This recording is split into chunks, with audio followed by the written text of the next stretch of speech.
Steven Smith out এমনটা ভেবেই মাঠে উল্লাসে মেতে উঠেছিলেন লিটন দাস ও বাংলাদেশের ক্রিকেটাররা, কিন্তু কয়েক মুহূর্তের মধ্যেই সে আনন্দ বদলে গেল চরম নাটকীয়তায়। আর পুরো ঘটনা দেখে হাসি থামাতে পারেননি ধারাভাষ্যকাররাও।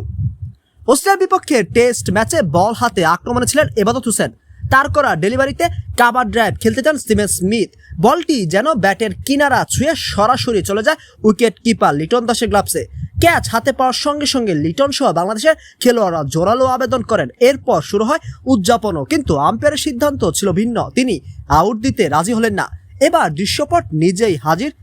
দৃশ্যপটে নিজেই হাজির স্মিথ। নিজের উইকেট নিয়ে কোনো ঝুঁকি নিতে চাননি অস্ট্রেলিয়ার এই অভিজ্ঞ ব্যাটার। রিভিউ নেওয়া হলো, সব অপেক্ষা করছিলেন রিপ্লেতে আসলে কি দেখা যায়।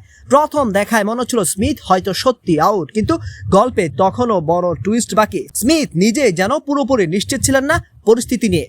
রিপ্লে আরও ভালোভাবে বিশ্লেষণ করা হলে দেখা যায় ব্যাট এবং বলের মধ্যে আসলে কোনো স্পষ্ট সংযোগই হয়নি, বরং ব্যাটের অংশ মাটিতে স্পর্শ করেছিল আর বলটি ব্যাটকে ফাঁকি দিয়ে চলে গিয়েছিল।